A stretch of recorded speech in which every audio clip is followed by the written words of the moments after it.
Gusto saludarte a ti y a tu auditorio esta tarde. Una conocedora además del buen deporte.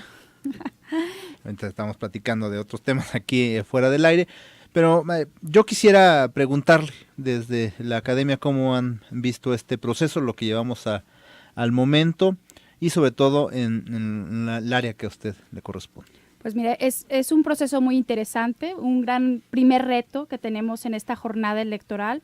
Hablando de participación ciudadana, es superar otros procesos. En la historia moderna de las elecciones en México, la participación más alta que habíamos tenido en una elección presidencial había sido en 1994, porque el 77% de los ciudadanos que podían votar lo hicieron. Entonces, esto es un primer dato muy interesante y que con la afluencia que tenemos a esta jornada, pues esperamos superar, ¿no?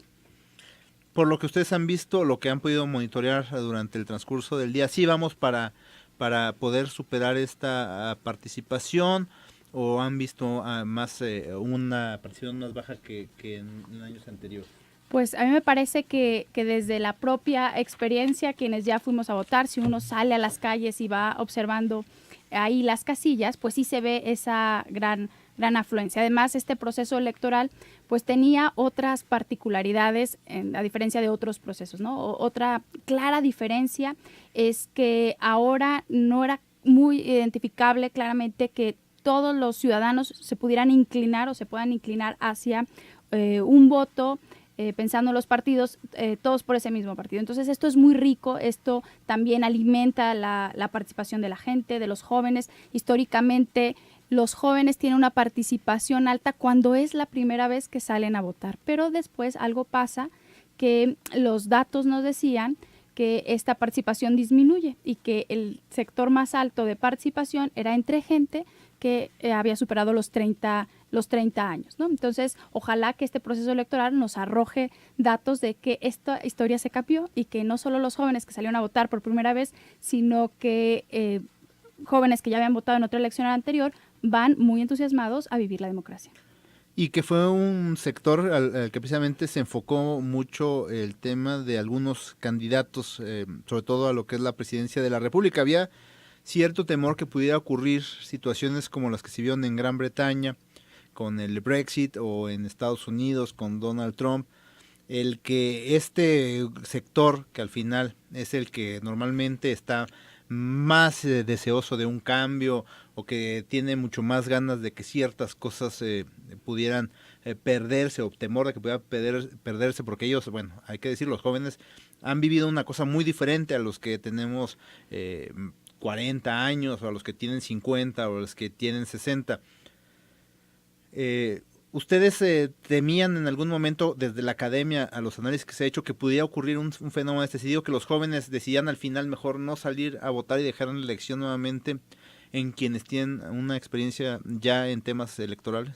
Pues mira, a mí me parece que hay muchos factores que hacía que los jóvenes estuvieran muy en contacto con los candidatos, con su propuesta. Como muy bien dice Ricardo, los candidatos trataron de estar muy cerca de ellos, ¿no? Un factor determinante ahora con estos jóvenes es el tema de las redes sociales y todos los fenómenos en torno a las redes sociales que hemos vivido, entre ellos las fake news, ¿no? Entonces, es muy claro que ellos tienen acceso ahora a más información, pero algo también que pasa en México, hablando de los jóvenes, es que sí es verdad que es un segmento igual, la juventud por edad, pero este grupo de gente vive la realidad que vive México, que es muchos Méxicos. Entonces, al hablar de jóvenes, pues no podemos decir que los candidatos pueden referirse a ellos con un mismo mensaje. ¿Y qué sí nos dicen los datos? Nos dicen que en México hay 7 millones de jóvenes que su principal preocupación es el tema de la educación y el tema del empleo.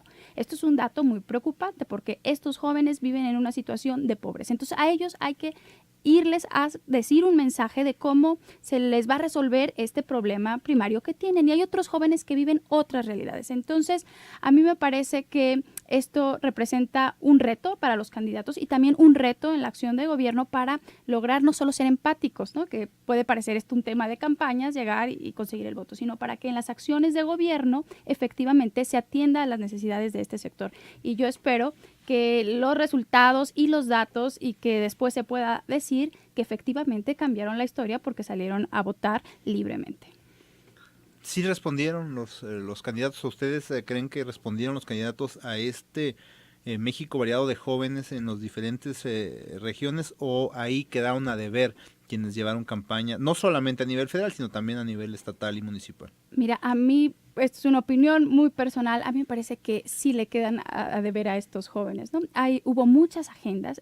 Otra cosa muy positiva de toda la contienda son las agendas fijadas desde los ciudadanos con los candidatos en temas muy importantes: corrupción, educación, por citarte algunos. Y en el tema de jóvenes, a pesar de que si uno iba rastreando las propuestas, sí había unas propuestas, sobre todo enfocadas en estas necesidades del tema educativo, ¿no? Que es una necesidad clara que tienen. A mí me parece que un reto después de esta elección es pensar en este sector con unas políticas públicas muy concretas que atiendan a sus necesidades.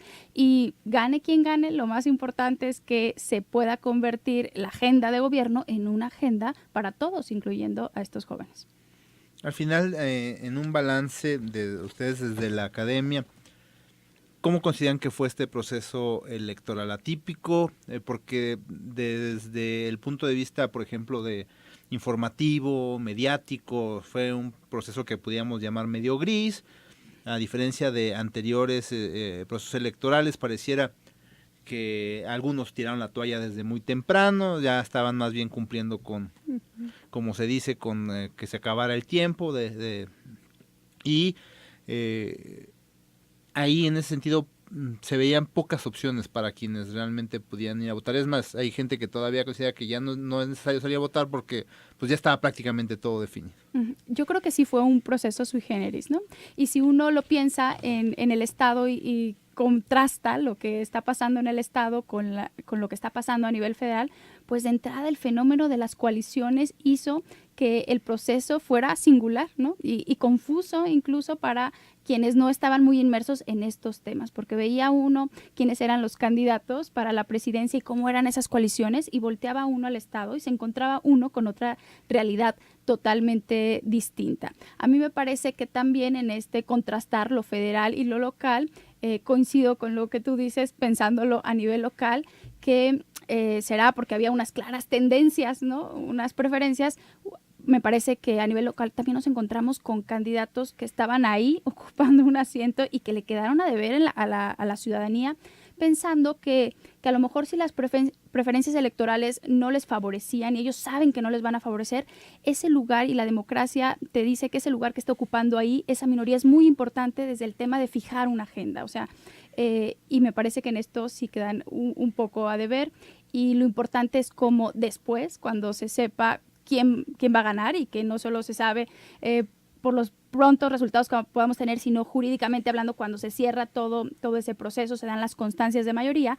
Lo importante es que los ciudadanos seamos más democráticos, y ser más democráticos es sumarnos a una agenda desde nuestros propios intereses, inquietudes en los temas que nos importan. Y creo que esa puede ser la gran lección ciudadana en este proceso electoral. Ustedes como académicos, investigadores, analistas, desde la parte académica, valga la redundancia, ¿considerarían que ya hemos llegado al límite del sistema político mexicano como lo conocemos? Porque hablamos de esto cada 6 años, de que es necesario una verdadera reforma, no solo electoral, sino también política en el país. Los partidos han hablado de ello, a la hora de la hora, pues siempre se echan para atrás, porque esto también significaría para muchos el fin de muchas dádivas. Hay partidos que han vivido de eso durante muchos años sin tener realmente una fuerza electoral importante o una representación proporcional con el ciudadano. Hay unos conocidos como esos partidos rémoras que han vivido dependiendo de alianzas con los partidos grandes para poder seguir existiendo. ¿Es necesario ya realmente para México en el año 2018 hacer realmente una reforma en política en el país que permita elecciones más representativas? A lo mejor sí buscar una segunda vuelta. ¿Qué es lo que ustedes analizarían a partir, ya sea que sea el resultado de hoy en la noche? ¿Qué tiene que venir en ese sentido?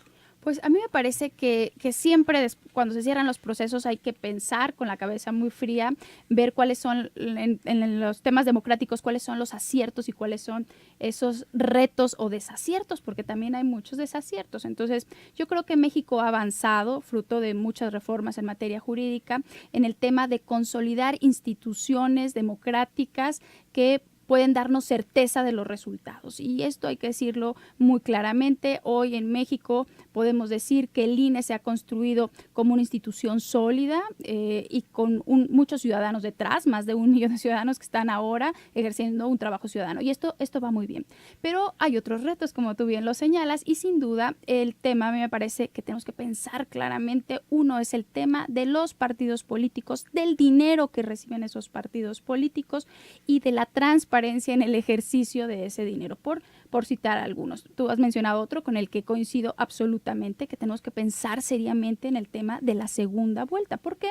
Porque esto le da legitimidad a cualquiera que sea el que gobierne. Si uno ve atrás los números, con unas diferencias muy cortas luego entre los primeros y los segundos lugares, pues esto sí que dificulta la acción de gobierno. Entonces, yo creo que sí podemos construir una agenda para ver cuáles son los temas que tenemos que pensar muy bien. Ahora se me vienen a la cabeza otros que los ciudadanos han estado impulsando. Por ejemplo, el tema de los plurinominales, ¿no? Esto que no está presente en todos los estados, en este sí, que nos cuestan bastante y que luego no es muy claro a quiénes representan, cómo es que llegaron ahí, ¿no? Y luego si uno va analizando las listas, porque esto luego aparece, ¿no? Por las circunscripciones, pues ve uno ahí intereses muy claros, ¿no? Intereses de esos partidos políticos y no de los ciudadanos. Entonces, sí hay una serie de temas, pero a mí lo que me parece más importante es ver quién va a impulsar estos temas, porque obviamente no va a venir de los partidos políticos el impulso a tener menores recursos, a ser más transparentes e involucrar a los ciudadanos. Entonces, ¿quiénes son esas fuerzas reales de poder afuera que van a decirles a los partidos políticos, a ver, la democracia no es solo un asunto de partidos, la democracia es un asunto de ciudadanos? Pero lamentablemente corremos el riesgo de que ocurra como en anteriores procesos electorales, donde pareciera que va a haber un despertar ciudadano a raíz de ciertos temas, y una vez pasa la elección como que las aguas se calman y no hay, o yo no he visto todavía, salvo en algunos sectores muy específicos, esta cultura ciudadana de involucrarse con sus gobiernos. Parece que todavía una gran mayoría de los mexicanos seguimos pensando que nuestra obligación y nuestra presión termina al momento de que depositamos la papeleta en la urna. Exactamente, ese es el reto, y también viéndolo en América Latina, por ejemplo, otro número muy interesante con eso que tú mencionas, México históricamente frente a otros países de América Latina ni siquiera alcanza los porcentajes, las medias de participación ciudadana el día de elección, mucho menos de involucrarse en otras tareas. Pero esto es algo que se va construyendo, algo en lo que vamos avanzando. Yo creo que en esta elección frente a otras sí hemos visto ejercicios muy interesantes en el propio Estado. A ver, yo me concentro en el Estado y pienso lo que han hecho, por ejemplo, la Coparmex con el tema de los 11 compromisos contra la corrupción. Este es un ejercicio muy claro de un tema corrupción. Pienso en nuestro Estado, otro ejercicio muy interesante que se ha hecho, bueno, Mexicanos Primero con el tema de la educación. Y así nos podríamos ir enlistando una serie de temas y quiénes son esos ciudadanos que están impulsando estas agendas. Entonces, la gran lección, gane quien gane, es que sí identifiquemos cuál es la agenda con la que nos queremos comprometer. Y que no se contamine, ¿no? Porque al final, hoy ya lo vemos, incluso si revisamos las planillas electorales de los diferentes partidos, a muchos que anteriormente fungían como activistas sociales o que estaban en alguna agrupación que supuestamente era ciudadana y que perseguía estos fines, terminan siendo cooptados por los propios partidos para su propio beneficio. Y parecía que todavía no hay esa cultura clara de dividir entre lo que es una organización ciudadana y la vida pública de los partidos políticos. Pareciera contaminado, no sé cómo lo ven ustedes desde la academia. A mí me parece efectivamente que en este proceso que vamos recorriendo y con unas características muy especiales ahora, donde podemos decir, pues se han integrado muchos ciudadanos pensando en una fuerza política que a su vez agrupa gente de un partido, de otro y ciudadanos ahí impulsando cosas, sí es verdad de que dejan el lado ciudadano y se van a la acción de gobierno. Pero lo más importante ahí es que ojalá esas personas que impulsaban esa agenda, pues no se olvidaran de la agenda detrás o la asociación civil tal desapareciera, sino que si se quiere ir, está tan profesionalizado la agenda que hay otros atrás que impulsan esos cambios, ¿no? Y yo creo que ese es el gran reto de los ciudadanos, y lo vuelvo a repetir, identificar en qué me quiero comprometer, porque si no, esto se convierte, como lo decías al principio, en algo cíclico, lo vamos viendo cada 3 años, cada 6 años, y el país no avanza. ¿Ven ustedes las condiciones en México y en Jalisco en este momento, en esta elección del 2018, como para poder ver ese cambio a futuro en los próximos años, o todavía estamos en la maduración para poder llegar a estos niveles de democracia? A mí me parece que efectivamente tenemos que verlo con esperanza, vamos dando pasos, pero lo que yo estoy una convencida, esos pasos los tenemos ya que dar rápido. ¿Por qué? Porque a fin de cuentas la actividad política se concreta en que las personas, hombres y mujeres concretos, vivan mejor. Y en un país como México, donde la mitad de la gente vive en unas condiciones de pobreza, no nos podemos tardar mucho en implementar políticas públicas efectivas, en llamar, sí, al gobierno, a quienes saben de los temas específicos y profesionalizarlos. Porque si en el país hemos dado pasos muy lentos y en algunos casos pasos para atrás, pues ya llegó el momento de que aceleremos el paso y cada quien desde nuestra trinchera implementemos acciones concretas para que, pienso en el tema de la pobreza, más de la mitad del país salga de esas condiciones en las que vive, que son dolorosas. Y ahora le volteo la pregunta. ¿Ven ustedes en los políticos que hoy están contendiendo por los diferentes cargos de elección popular, tanto en la presidencia de la República, en el gobierno de Jalisco, los presidentes municipales, actores políticos que puedan impulsar estas agendas? Yo creo que los vamos a ver si ellos tienen la apertura de llamar a la gente que va a implementar esas políticas públicas, que tiene esa experiencia. Y eso solo será posible en la medida que veamos quiénes son los que van a encabezar las diferentes áreas. ¿Qué conocemos ahora de ellos? El tiempo de campaña. Y en la campaña hay un dicho que dice, prometer no empobrece, dar es lo que aniquila. Entonces, a mí me parece que no es real ahora un poco lo que hemos estado viendo de ellos, sino que los vamos a conocer efectivamente cuando estén haciendo cabeza en los puestos por los que han sido elegidos y que puedan rodearse de la gente que efectivamente puede implementar cosas. Y que tendrán que concentrarse en estas exigencias sociales que además han sido sus banderas de algunos de ellos. Claro. Corrupción, seguridad, los temas laborales, educación, que al final es lo que la gente les está exigiendo. Sí, a mí me parece que los dos temas más graves y que no han estado ajenos a lo que ellos han vivido, que vive el país ahora, es sin duda el tema de la seguridad. Es más, los propios candidatos, si uno ve los números, parece que ahora ser candidato es una actividad de alto riesgo, ¿no? Es el tema número 1 que les preocupa a los ciudadanos, y el tema número 2, sin duda, es el tema de la corrupción. Y hemos dado pasos, pensemos en el Estado, desde el punto de vista jurídico, pero el asunto sigue sin funcionar, porque pensemos en la propia Fiscalía Anticorrupción, no tienen los elementos para que esto funcione. Entonces hay que pedirles, ¿no? Exigirles que se les doten de los elementos a las diferentes instancias que tienen los problemas más graves para que sean efectivas. Queda a deber las actuales administraciones. Corrupción es un tema. La reforma judicial parece que ahí va avanzando poco a poquito, pero como que ha faltado en algunos temas. ¿Tendrán que ser estas las prioridades iniciales de la actual administración, o tendrán que pasar primero por otros temas que a lo mejor son de mayor impacto social? A mí me parece que ahora en el mundo, y México y Jalisco no es ajeno a esto, ya hay muchos instrumentos muy certeros que permiten decirte cuáles son, diagnósticos muy certeros, cuáles son las necesidades, ¿no? Pensemos en un ejemplo que tú lo has mencionado ahora, que tiene que ver con el Estado de Derecho y con la justicia. A ver, si hay en concreto una iniciativa que se llama World Justice Project, donde va midiendo cómo van los países en determinados temas. ¿Y qué nos dice este índice elaborado por expertos? Nos dice, México ha ido lugares atrás en este tema. Entonces, cualquiera que gobierne y voltee a ver cualquier temática, tiene que ver primero un diagnóstico, ¿no? Y ese diagnóstico, que es ver la realidad puesta en números y también ver la realidad de lo que ha visto en el trato concreto con las personas, pues después de ese diagnóstico tendrá que ver qué es lo que funciona para atender esa realidad. Y mira, yo creo que la acción de gobierno se parece mucho, me dedico al derecho, pero se parece mucho al derecho y a la medicina. Cuando hay un problema, ¿qué es lo primero que tiene que hacer el médico y tiene que hacer el abogado? Hacer un diagnóstico. Y me parece que a veces las acciones de gobierno se implementan sin los diagnósticos. Entonces eso sería tan riesgoso como que si a mí me duele la pierna, voy al médico, ni siquiera el médico me pregunta de qué pasa con la pierna, sino que me diga, tómese esto, y no ha hecho el diagnóstico adecuado. Entonces yo creo que en el tema del gobierno es un paso en el que hay que crecer, que se profesionalice esto, que se volteen a ver los diagnósticos, una vez que tengan los diagnósticos, se implementen las medidas adecuadas.